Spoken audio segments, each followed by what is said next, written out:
શક્ય જ નથી. અમે 1200 સંતો વગર પગારે કામ કરીએ છીએ.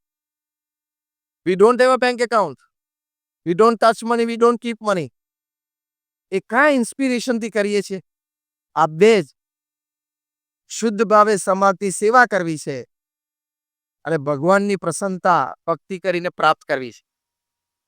એ જે ચાલક બળ છે ને, એમાં સર્વ એન્ડ સ્માઇલ રિલેશનશિપ ગોઠવાય. ધેટ ઇઝ સર્વ એન્ડ સ્માઇલ રિલેશનશિપ.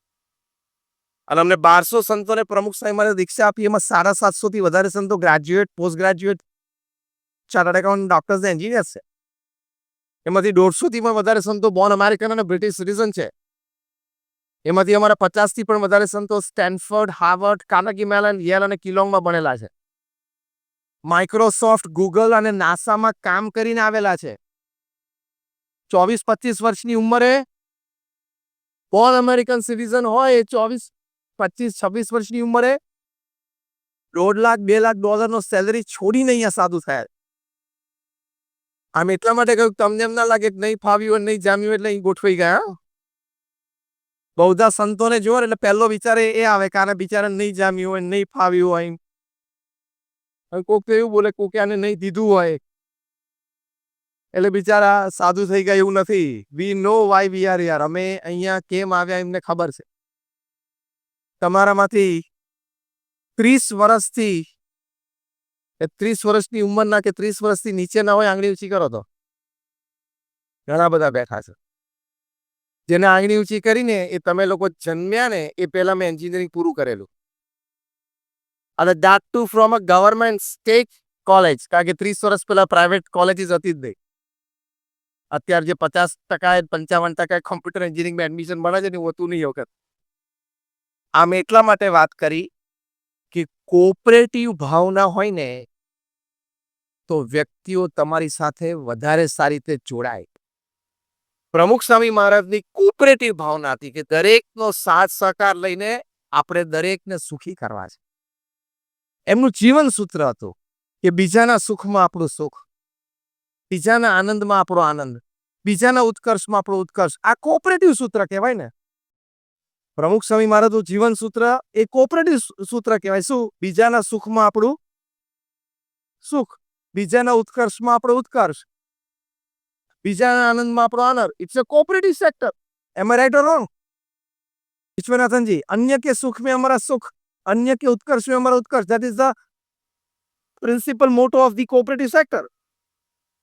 પ્રમુખ સ્વામી મહારાજનું મુખ્ય જીવન સૂત્ર આ હતું. એ કોઓપરેટિવ હતું. એટલે એ સિદ્ધ કરી શક્યા શું? All cooperators coming together for the growth of the cooperative sector. એટલે મ્યુચ્યુઆલિટી મળ્યું અમને.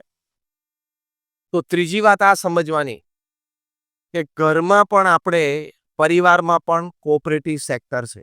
એ શું? દરેક વ્યક્તિની સરખી અગત્યતા છે. કોઓપરેટિવ સેક્ટર માને છે કે નાનામાં નાનો ડિપોઝિટર પણ અમારી માટે બહુ મૂલ્યવાન છે. અને નાનામાં નાની વ્યક્તિ જે લોન લેવા આવે છે, નાની લોન માગે છે, એ પણ અમારી માટે અગત્યની વ્યક્તિ. બરાબર ને? એમ આપણે પરિવારમાં પણ માનવાનો. બહુ જ સરસ એક પુસ્તક મેં હમણાં કોરોના ટાઈમ્સમાં વાંચ્યું. પુસ્તકનું ટાઇટલ છે every man's mission. Rebecca Beard આ પુસ્તક લખ્યું.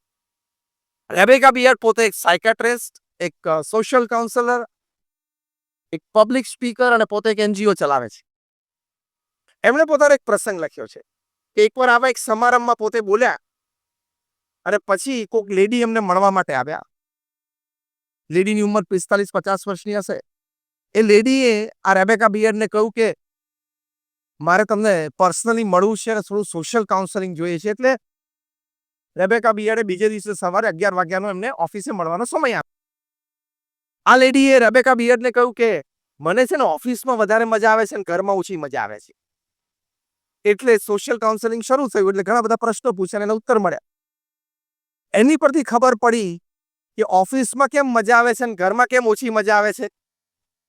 ઓફિસમાં પોતે સીઈઓ કક્ષાના હતા એટલે એમના ઓર્ડર્સ બધા લેતા હતા, એમનું ધાર્યું કામ થતું હતું, એટલે ઓફિસમાં મજા આવતી હતી વહીવટ વ્યવહારમાં. અને ઘરમાં કોઈ પણ વ્યક્તિનું અહીં બેઠા છે બધાને પ્રશ્ન કોઈ આંગળી ઊંચી કરી શકે તો આજ સુધી મેં મારા 15,000 સેમિનાર્સમાં પ્રશ્ન પૂછ્યો છે, હજી કોઈ આંગળી ઊંચી નથી કરીને, તમે પણ કોઈ નહીં કરો, કે જેમ કહેતા હોય કે મારા ઘરમાં અત્યાર સુધી બધું જ મારું ધાર્યું જ ચાલે છે, આંગળી ઊંચી કરો તો કોઈ ના કહી શકે ને. જેમાં બેંકને 50 વર્ષ પૂરા થયા, એક દિવસ એક કપલને 50 વર્ષ પૂરા થયેલા લગ્ન જીવનને, અને સમારંભ યોજ્યો. જે મિત્રો હતા, સગાવાલા હતા, એ બધાએ એક સમારંભ યોજ્યો કે આપણે કપલને અભિનંદન પાઠવીએ. તે એક સરસ કાર્યક્રમ થયો. 200-300 પરિચિત સારા લોકો બેઠા હતા. દરેકે પોતાની એક મિનિટની વાતો આ પરિવાર સાથે કરી, આ કપલ સાથે કરી, કે અમારી આ એક સારી સ્મૃતિઓ હતી આ કપલ સાથે. પછી કોઈ બુદ્ધિશાળી વ્યક્તિ બેઠા હતા, especially I think Surat national cooperative બેંકના કોઈ ડિરેક્ટર હોવા જોઈએ. એને પ્રશ્ન પૂછ્યો કે તમારા 50 વર્ષનું સુખી લગ્ન જીવન ગયું, એની પાછળનું રહસ્ય શું છે? એટલે પેલા જેન્ટલમેને કહ્યું કે રહસ્ય બહુ સિમ્પલ, બધા અગત્યના નિર્ણયો હોય મારે લેવાના, અને મારી પત્ની આજ પાડી, અને ઓછા અગત્યના હોય મારી પત્ની નિર્ણય લઈને હું આ પાડી દઉં. સારું કર. તમને લાગે છે આવું કામ આમ 50 વર્ષ પૂરા થાય?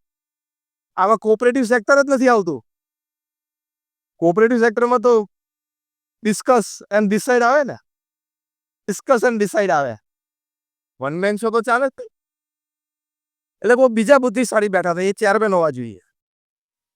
એટલે એને પૂછ્યું કે હું એક પ્રશ્ન પૂછું કે ભાઈ, ઇફ યુ ડોન્ટ માઇન્ડ, કયા અગત્યના નિર્ણયો તમે લો અને તમારા વાઈફ આ પાડે, ઓછા અગત્યના નિર્ણય તમારા વાઈફ લઈને તમે આ પાડો, કેન યુ સમરાઇઝ? તમે એક બે દ્રષ્ટાંત આપી શકો?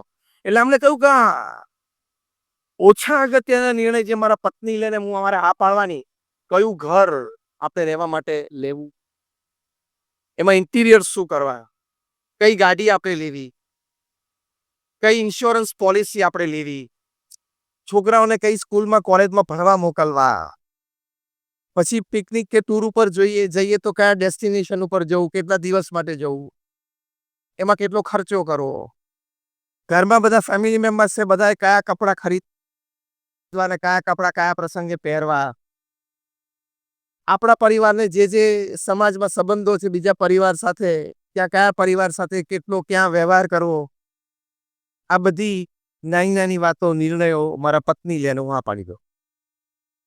હા, તમે હસ્યા કેમ? મને કહો કે હવે કઈ બીજું રહ્યું જ નહીં. આ બધા નિર્ણય જો પત્ની લેતા ને આ પાડે તો આ જેન્ટલમેન આ ભાઈને કયા નિર્ણય લેવાના કે જેમાં એમ પત્ની આ પાડે? એ પૂછ્યું ભાઈ હવે તમારે કયા નિર્ણયો બાકી રહ્યા? તો કે રશિયાએ યુક્રેન સાથે યુદ્ધ કરવું જોઈએ કે નહીં. હું એમ કહું ના કરવું જોઈએ. મારા પત્ની કે તમારો નિર્ણય બરોબર છે. અમેરિકાએ અફઘાનિસ્તાનમાંથી નીકળી જવું જોઈએ કે નહીં. એટલે હું એમ કહું કે નીકળ્યા બરોબર નથી. તો કે તમારો નિર્ણય બરોબર છે, લો ચા પીવો. એટલે જે નિર્ણયોની અસર વૈશ્વિક હોય એ હું લઉં, અને જે નિર્ણયોની અસર અમારા પરિવારમાં 4 દિવાલ વચ્ચે હોય કે મારા પત્ની હું આ પાડું. આવી રીતે 50 વર્ષ ચાલે. આને કોઓપરેટિવ સેક્ટર કહેવાય. કેમ? હવે હું એક વાક્ય સિરિયસલી બોલું છું, તમે સાંભળજો. દરેકનો મત પ્રેમથી સાંભળવો, દરેકનો વિચાર પ્રેમથી સાંભળીને આદર આપવો, દરેકની ભાવના એને પ્રેમથી સ્વીકારી અને એને આદર આપવો. એવી રીતે જ પારિવારિક જીવન ચાલે, એવી રીતે જ સામાજિક જીવન ચાલે, એવી રીતે જ સહકારી ક્ષેત્ર ચાલે. તો રેબેકા બિયર્ડે લેડીને સમજાવ્યું કે તમે એવું માનો છો કે જેમ ઓફિસમાં તમે સીઈઓ તરીકે એક ઓર્ડર કરો છો અથવા તો કોઈને કહી શકો છો, એ જ એટીટ્યુડ લઈને તમે ઘરે જાઓ છો ને, એ તમારી સૌથી મોટી ભૂલ. ઓફિસમાં કદાચ કોર્પોરેટ કલ્ચર અને કોર્પોરેટ એટીટ્યુડ ચાલશે, ઘરમાં તો કોઓપરેટિવ એટીટ્યુડ જ ચાલશે. બોલો, પહેલો પ્રશ્ન શું પૂછવાનો? બોલો, તમને શું ફાવશે? આ કોઓપરેટિવ સેક્ટર, હા, તમને શું અનુકૂળ છે? પછી એમાંથી જેટલી વાત અમને અનુકૂળ હશે અમારી સિસ્ટમમાં, એટલી અમે સ્વીકારશું. પણ પહેલા તમે કસ્ટમરને, ક્લાયન્ટને જે લોન લેવાને શું પૂછો છો? તારી પાસે શું વ્યવસ્થા છે, તાને શું અનુકૂળતા છે, તું શું રજૂ કરી શકે છે, તારું શું ડ્રીમ છે, એ તો પૂછો છો ને. પછી એ સિસ્ટમમાં તમને ક્યાં સેટ થાય છે બંને CMP ઉપર આવી જાય, કોમન મિનિમમ પ્રોગ્રામ, એટલે પછી સાથે રહીને કાર્ય કરી શકે. રેબેકા મિયર્ડ આ લેડીને શીખવાડ્યું આપણે બધાએ સમજવા. બહુ જ સરસ વાક્ય લખ્યું છે કે દરેક પરિવારમાં જે મુખ્ય કમાતી વ્યક્તિ હોય અને એક નાનું 2 મહિનાનું બાળક હોય, એ બંનેનો પારિવારિક સુખ માટે સરખો. કેવી રીતે? તો તમે 8-10 કલાક કામ કરીને થાકીને ઘરે આવ્યા, તમારું 2 મહિનાનું બાળક અથવા તો 2 મહિનાનું તમારું પૌત્ર કે પૌત્રી એકદમ હસીને તમારી સામે બ્રોડ સ્માઇલ આપે, 8 કલાકનો થાક ઉતરી જાય. એટલી તાકાત એ ઇનોસન્ટ સ્માઇલમાં છે. તો ફેમિલી હેપીનેસ માટે બંનેનો સરખો રોલ થયો. તમે કમાવીને ઘરે લાવો છો, કમાઈને, અને પોષણ કરો છો. એ નાનો બાળક બધાને આનંદ કરાવે છે, એન્ટરટેનમેન્ટ આપે છે, અને રાત્રે બધાને હળવા કરી દેશે. એનો પણ રોલ ખરો ને ફેમિલી હેપીનેસમાં. એટલે સહકાર. ફેમિલી મેમ્બરમાં દરેકનો સરખો રોલ છે. આમ સમજો એટલે કોઈ જગ્યાએ ઇગોઇસ્ટિક એટીટ્યુડ ન રહે, કોઈ જગ્યાએ એવી રીતનો અભિગમ ના રહે કે મારા લીધે પરિવાર ચાલે છે, અને એ અભિગમ કાઢી જ નાખવાનો. એ જ કોઓપરેટિવ સેક્ટર છે. મારા લીધે ચાલે છે પરિવાર, મારા લીધે સમાજ ચાલે છે. મોટા મોટા પ્રધાનમંત્રીઓ અને રાષ્ટ્રપતિઓ જે એક સમયે માનતા જે તે દેશમાં કે મારા લીધે દેશ ચાલે છે, હું નહીં હોઉં તો આ દેશનું શું થશે, તો એ ગયા પછી દેશની પ્રગતિ વધારે થઈ છે. આખી દુનિયાનો અનુભવ છે. એમ આપણામાંથી કોઈએ નહીં માનવાનું કે હું નહીં હોઉં તો મારો પરિવાર નહીં ચાલે. તું ના હો તો વધારે ચાલશે સારો. અને એકચ્યુઅલી તું સવારે 9 વાગે ઓફિસ જાય છે એટલે ઘરમાં બધા બહુ રાજી થાય છે, તને ખબર છે કે હાઈસ હવે સાંજે 6 વાગ્યા સુધી, જો બધાને શબ્દ તો ખબર જ છે, એમાં જો તમે ભૂલથી ફોન કરો કે બપોરું જમવા આવવાનું, તો પાછો પ્રોબ્લેમ. હા, તો કહેવાની વાત એ છે કે સહિષ્ણુતાની ભાવનાથી રહેવું, પ્રેમની ભાવનાથી રહેવું, દરેકનો આદર કરવો, દરેક માટે પ્રેમ રાખવો.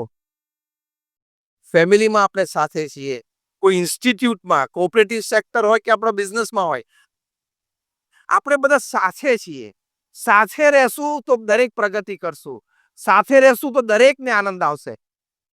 આ મૂળભૂત કોઓપરેટિવ વિચાર છે ને. સાથે રહેશું તો દરેકની પ્રગતિ છે, સાથે રહેશું તો દરેકને આનંદ છે. અમેરિકામાં કેલિફોર્નિયામાં રેડવુડ ટ્રીઝ ઉગે છે. 250 થી માંડીને 250 ફૂટ સુધી ઊંચા જાય છે.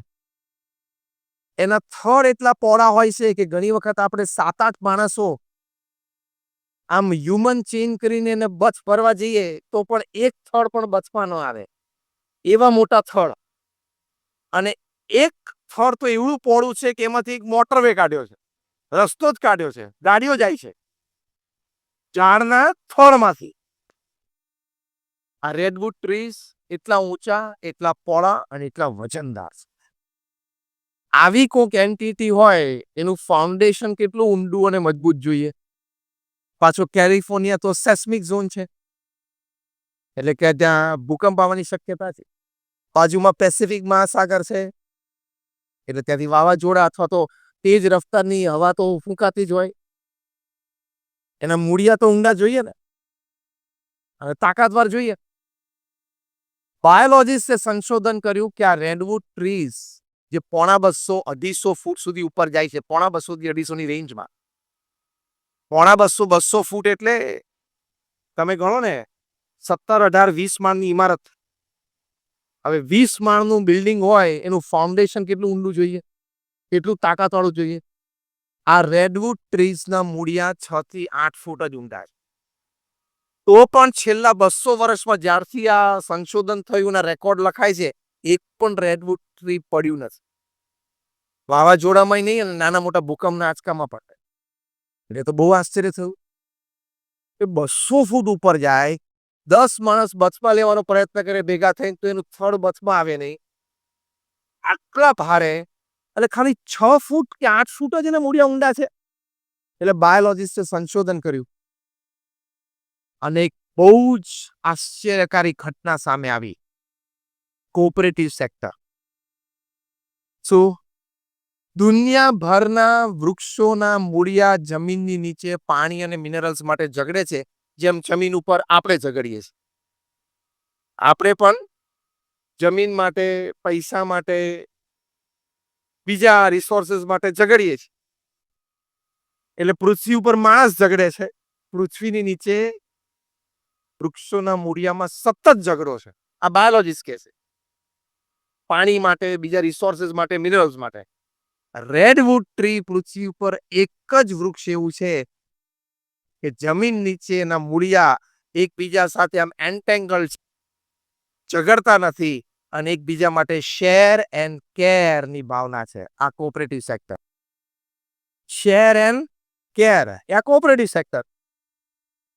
કોઓપરેટિવ સેક્ટરનું બીજું નામ આપવું તમે આપી શકો, શેર એન્ડ કેર. બરોબર છે ને દેવાંગભાઈ? શેર એન્ડ કેર બે બાજુથી. સંશોધન કરવાથી ખબર પડી કે 2 ફૂટ મૂળિયા અંદર જાય ને પછી તમે મૂળિયાનું કહી ના શકો આ ઝાડનું છે કે આ બાજુના ઝાડનું છે. એટલા બધા મૂળિયા લેટરલ બહુ છે, ડીપ નથી જતા, લેટરલ જાય છે. નવા નવા મૂળિયાઓ સાથે સંબંધો બાંધે છે કોઓપરેટિવ સેક્ટર. નવા નવા મૂળિયાઓ સાથે સંબંધો બાંધે છે કારણ કે લેટરલ તો એ 10, 12, 25, 50 ફૂટ સુધી સ્પ્રેડ થાય છે અને નવા બીજા બાજુમાં ઝાડ હોય એના મૂળિયા હોય એની સાથે સંબંધ બાંધે છે. કેર કંઈક એકબીજાને પાણી આપે, એકબીજાને શેર કરે. પછી વધારે માઇક્રો રિસર્ચથી ખબર પડી કે પોતે કોઈ મૂળિયું હોય એને ક્યાંકથી પાણી સક કર્યું હોય, એ સમજો કે અહીંથી કદાચ 10 ફૂટ દૂર છે, ત્યાંથી એને કંઈક પાણી મળ્યું અને મૂળિયાએ પાણી લીધું. એ પોતાના ઝાડને પાણી આપે એ પહેલા એને ખબર પડે કે મારી બાજુનું ઝાડનું જે મૂળિયું છે ને, મ્યુચ્યુઆલિટી, મારી બાજુની ઝાડનું જે મૂળિયું છે ને એ હજી કોરું છે અને એને થોડાક કલાકોથી કે 1-2 દિવસથી પાણી નથી મળ્યું, તો આ મૂળિયું પોતાના ઝાડને પાણી ન પહોંચાડે, બાજુના ઝાડના મૂળિયાને પાણી પહોંચાડે. આ કોઓપરેટિવ સેક્ટર. म्यूचुअलिटी बात करें ना आपने विश्वनाथन जी, म्यूचुअलिटी के फ्रेंड्स में बात की कि एक कोऑपरेटिव बैंक को कोई तकलीफ हो तो दूसरी कोऑपरेटिव बैंक उसको मदद करती है और अम्ब्रेला ऑर्गेनाइजेशन के थ्रू करती है. सो एक ऑर्गेनाइज सिस्टम हो जाती है. रेडवुड ट्रीज में अमेरिका में ये म्यूचुअलिटी और अम्ब्रेला सिस्टम है अंडर द अर्थ. એનો મતલબ શું થયો કે કુદરતની ઈચ્છા છે કે આપણે બધા કોઓપરેટિવ ભાવનાથી જીવીએ. કારણ કે કુદરતે આ સનફ્લાવરમાં સિસ્ટમ મૂકી, રેડવુડ ટ્રીઝના મૂળિયામાં મૂકી, તો માણસમાં મૂકેલી તો છે ને, પણ આપણે એને એક્સપ્લોર નથી કરી એટલે આપણે કોઓપરેટિવ સેક્ટરમાં કામ નથી કરી શકતા. એકબીજાના સહકારથી ઈગો મૂકી જ દેવાનો. હું અનુભવી છું, હું હોશિયાર છું, બુદ્ધિશાળી છું, ટેલેન્ટેડ છું એટલે હું મારું ગમે તે કામ પાર પાડી શકીશ. એ અહમમાં ભલભલા પડી ગયા છે, ભલભલા મરી ગયા છે અને ભલભલા અસ્ત થઈ ગયા છે. હંમેશા નમ્રતાની ભાવના રાખવી કે હું દરેકના સાથ સહકારથી જીવું છું અને દરેકને જ્યાં સાથ સહકારની જરૂર પડશે તો મારી ક્ષમતા પ્રમાણે હું એને સાથ સહકાર આપીશ. આ ભાવના મૂળભૂત છે. This is share and care. તો સમાજમાં દરેકનું અસ્તિત્વ ટકી રહે. અને છેલ્લી વાત, આ ભાવના દ્રઢ કરવા માટે ભગવાન પ્રત્યેની શ્રદ્ધા ખૂબ જરૂરી છે. કેમ? આપણા સત્શાસ્ત્રોમાં વાત લખી છે વયમ અમૃતસ્ય પુત્રા. આપણે ભગવાનના સંતાનો છીએ. જ્યારે આપણા મા બાપ એક છે ત્યારે આપણે સંતાન બધા ભાઈઓ છીએ, બહેન છે. તો આપણે ભાવના હોવી જોઈએ કે દરેક પ્રત્યે સાથ સહકાર, કદાચ સાથ સહકાર ના આપી શકીએ તો એટલું તો મિનિમમ રાખવું કે એના પ્રત્યે ઈર્ષા ભાવ કે પાછો પડે, ઓફિસ પોલિટિક્સ એમાં તો ભૂલથી ના પડવું. કોઈના પ્રત્યે ઈર્ષા રાખવાથી તમને કોઈ લાભ જ નથી. કોઓપરેટિવ સેક્ટરનો મોટો દુશ્મન છે ને અદેખાઈ, ઈર્ષા, એકબીજાને પાછા પાડવાની ભાવના. હંમેશા એ મનુષ્ય ગૌરવથી જીવવાનો, એ વ્યક્તિ એનો પુરુષાર્થ ભોગવે છે, એનું પ્રારબ્ધ ભોગવે છે. એની ઉપર થઈ જે ભગવાનની કૃપા એ ભોગવે છે. મને જે કંઈ મળ્યું છે, મારી પાસે જે કંઈ છે, એ મારો પુરુષાર્થ, મારું પ્રારબ્ધ અને મારી પર ભગવાનની દયા, એનો હું આનંદ લઉં છું. ઇઝ હી, આઈ એમ આઈ. તો ક્યાં કોઈના પ્રત્યે અદેખાઈ આવી? અને ધારો કે અદેખાઈ તમે ઈર્ષાભાવથી તમે કરો અને આ સદભાવના, શેર એન્ડ કેરની કોઓપરેટિવ બનો તમે તોડો, તો તમને લાભ શું છે? રોજ સવારે ઉઠીને તમે ત્યાં વર્લીમાં, મુંબઈમાં તમારો 2 BHK નો ફ્લેટ હોય, રોજ ઉઠીને અંતિરિયા સામે જુઓ કે ક્યારે થશે, તો તને 2 BHK નો પણ આનંદ નહીં આવે. તું રહે ને શાંતિથી.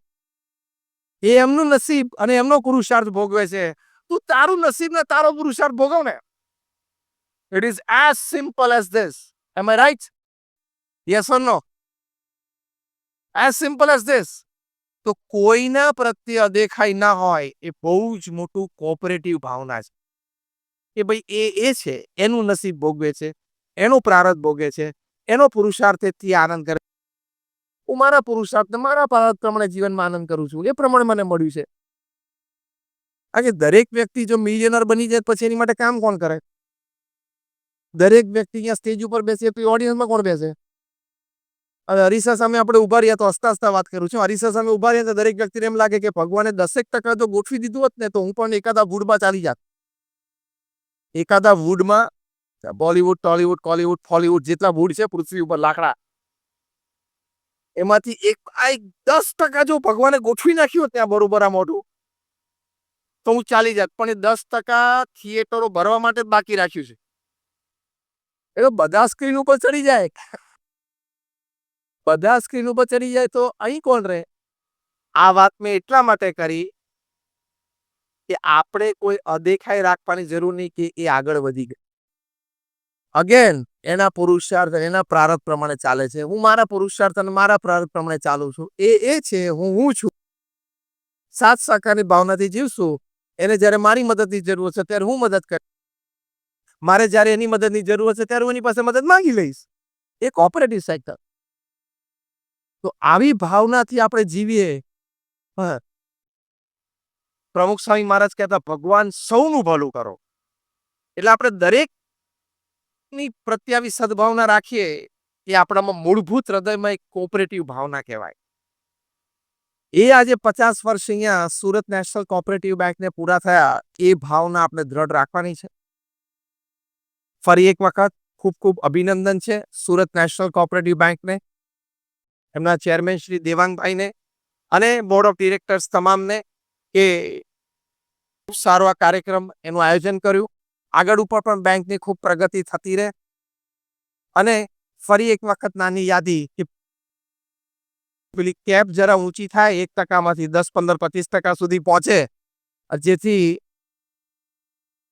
નાની શૈક્ષણિક સંસ્થાઓ અને નાની તબીબી ક્ષેત્રને ગ્રામીણ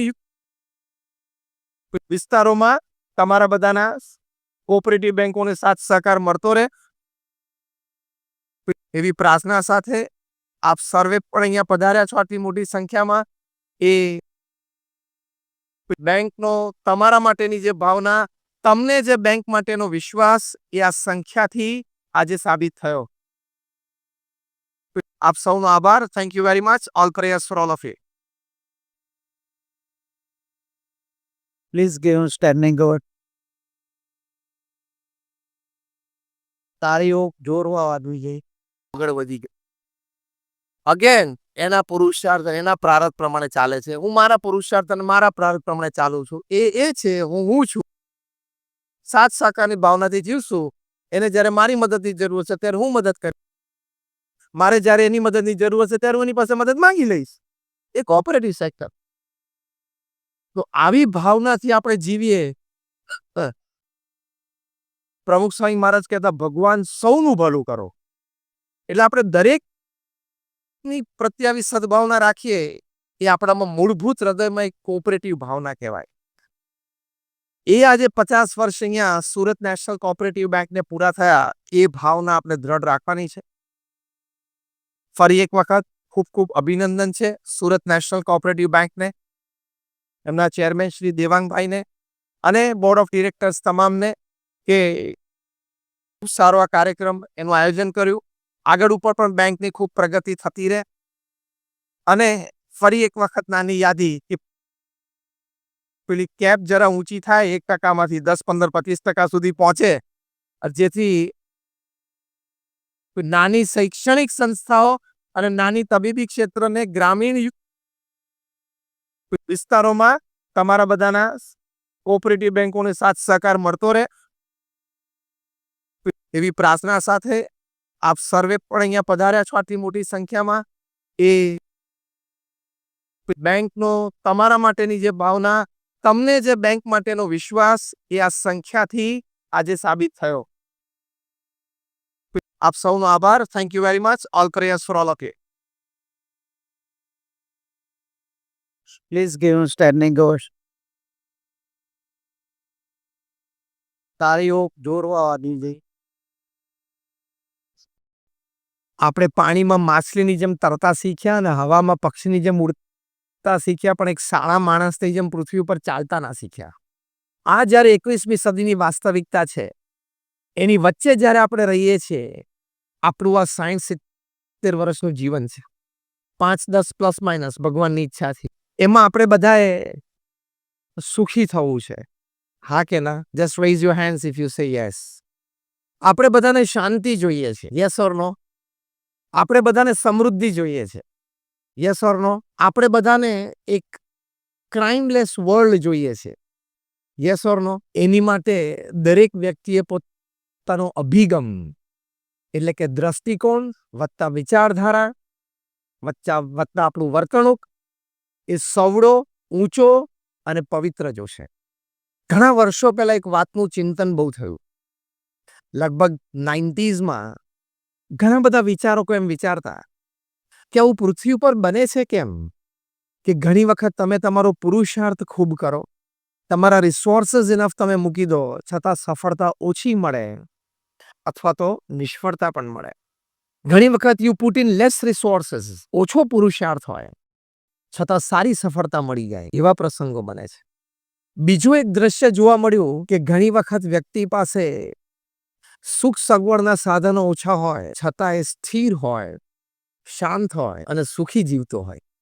અને સામે એવું જોવા મળ્યું કે ઘણી વખત સુખ સગવડના સાધનો ઘણા સારા હોય, વિપુલ પ્રમાણમાં હોય, છતાં એ વ્યક્તિ અસ્થિર હોય, અશાંત હોય અને દુઃખી હોય, એવું પણ જોવા મળ્યું. આ બે વસ્તુ જે સમાજમાં પ્રવર્તી હતી એનું જાણપણું વિચારકોને 90ના દાયકામાં આવ્યું. બહુ જ એની પર ચિંતન થયું અને ચિંતનના અંતે ચોક્કસ નિષ્કર્ષ પર આવ્યા. એમાં અમેરિકાના એક બહુ જ મોટા psychologist, he was a psychiatrist as well, doctor James Keller, એમણે 14 વર્ષ આ વિષયક સંશોધન કર્યું કે why with lesser resources sometimes more success, why with more resources sometimes less success. ઘણી સમૃદ્ધિના સાધનો પછી પણ દુઃખી અને અશાંત, ઓછી સમૃદ્ધિના સાધનો પછી સુખી અને શાંત. કારણ શું છે? 14 વર્ષના સંશોધન પછી લગભગ એમણે 1500થી વધારે સફળ વ્યક્તિઓને વ્યક્તિગત મળીને પછી આ વિષયક લગભગ 100 જેટલા પુસ્તકો વાંચ્યા પછી આ વિષયક લગભગ 200થી પણ વધારે કલાકો નહીં વાતો ચર્ચા પછી he comes to a conclusion. એમણે વાત મૂકી સમાજ સમક્ષ કે તમારી પાસે જીવન જીવવાના સાધનો તો કદાચ ઓછા વધતા હોય, સુખ સગવડના આનંદના સાધનો તો કદાચ ઓછા વધતા હોય, તમારા કાર્યક્ષેત્રમાં કદાચ સફળતા તો ઓછી વધતી હોય, પણ તમારે સુખી રહેવું હોય, સ્થિર રહેવું હોય, શાંત રહેવું હોય તો what matters most is your attitude towards people, towards work, towards life, towards God. તમારો અભિગમ શું છે એની ઉપર આધારિત છે. તમારી વિચારધારા, તમારો દ્રષ્ટિકોણ અને તમારું વર્તન એ વ્યક્તિ પ્રત્યે, સમાજ પ્રત્યે, જીવન પ્રત્યે, કાર્ય પ્રત્યે અને ભગવાન પ્રત્યે કેવા છે એની ઉપર તમારા સુખની પારાશીશી રહેલી છે. સમૃદ્ધિના સાધન તો ઓછા વધતા હોય, વ્યવસ્થા સુખ સગવડ તો ઓછી વધતી હોય. What matters more is your attitude. અભિગમ એ બહુ જ મોટી વાત છે. એટલે આ વાત દરેકને માન્ય થઈ, વિપુલ પ્રમાણમાં એનો સ્વીકાર થયો. ન્યુયોર્ક ટાઈમ્સમાં attitude the master key. What matters more is your attitude towards work.